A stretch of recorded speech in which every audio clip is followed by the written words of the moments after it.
Morning, people. Just on my way to work in the UK, and I'm sitting here thinking, what is the UK government doing? I don't quite understand it. If you've got a pandemic and the best way of stopping it from spreading is to keep people at home, and places like Spain, Italy, China, even America now, are stopping their people from working, going to restaurants, pubs, anything social, then why aren't the UK putting us on lockdown? It would make sense. It's a way of stopping the flu from spreading. If you don't go out, then you don't meet people. I mean, I've got two schools of thought on this. I mean, basically, I don't think it's as bad as what people say. No.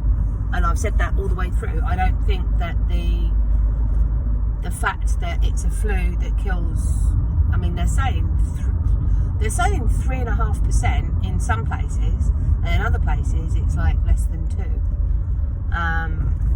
So I'm of two minds on that one. I was talking to Scott this morning, and basically, like he said, apparently there's been people that have been dropping dead in China, which set me thinking, you know, if people in China drop dead from this virus just off the cuff, just like that, then why isn't it happening anywhere else in the world? And I was having a debate with somebody called M last night, who blocked me because he didn't like what I was saying, thinks I'm a conspiracy theorist, because what I'm saying is the reaction, what they're expecting us to do, and the reaction of governments around the world is disproportionate to the threat.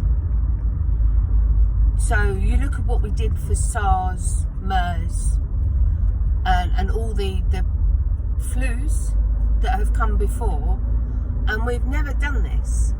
And yes, I know we haven't actually been through, and we don't know what the actual mortality rate is, and I'm hearing that it's hitting, some sources say it hits mainly over 80s, and then other sources know of somebody, you know, apparently there's 2 people under the age of 40 in a UK hospital.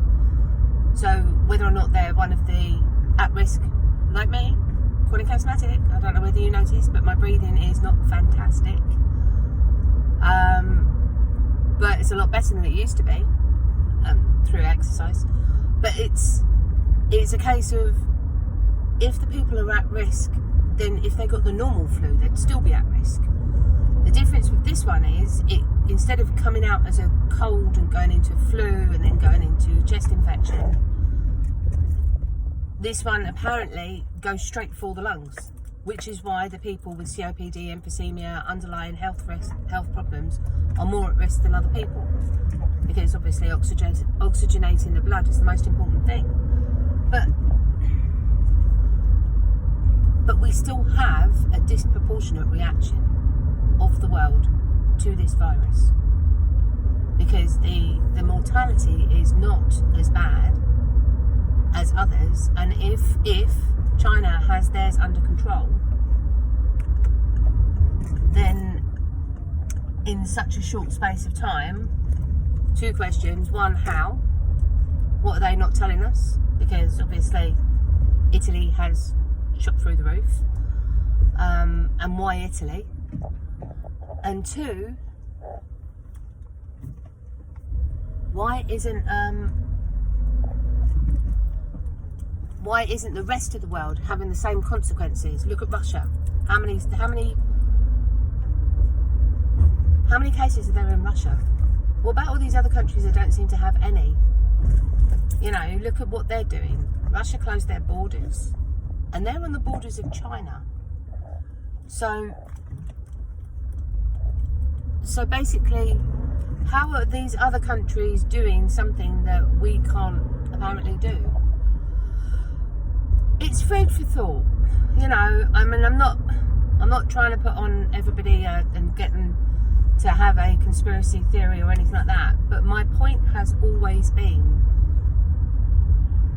isn't it a bit coincidental that something is being treated with such a disproportionate response at a time when we were all expected to go into recession so bad that it would make the depression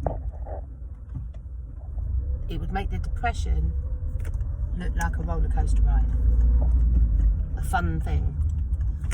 And that's what the banks overspending, increasing national debt, creating money laundering legally, you know, the quantitative easing, just the whole financial system doing what it did and continues to do what it did, printing money, not having a basis for it, devaluing, building up for a financial crash, which is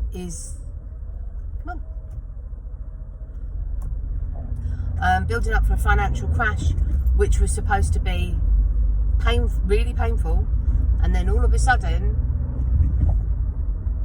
it's the recession is based on the CV, right? The virus. So, how does that work?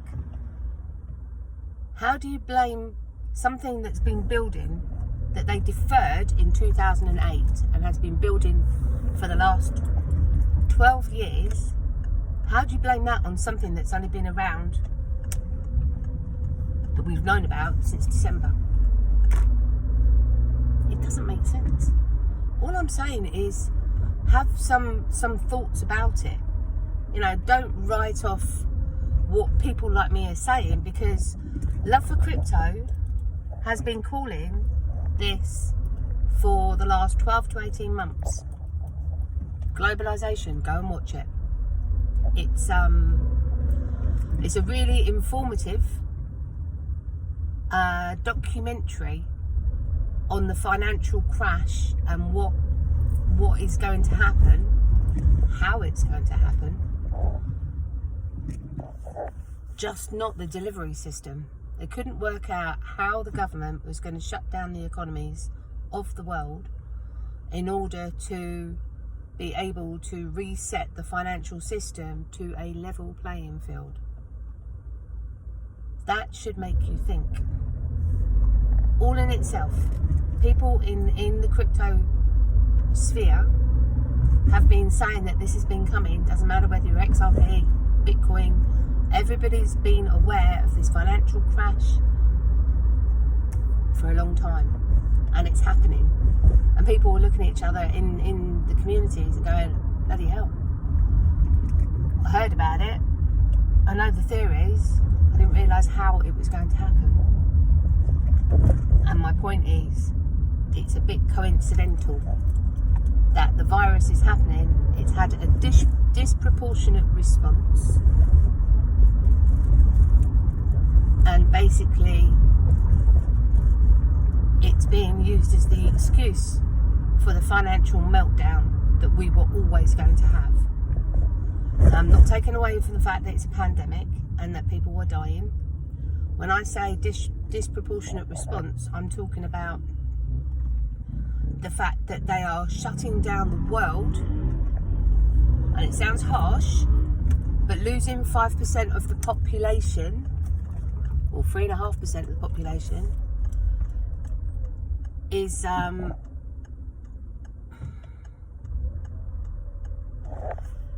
one of those things that doesn't make sense. Just doesn't make sense. But I'm at work and my boss has actually blocked me out so that I can't park, so I need to find out what's going on. Alright, catch you later. Bye.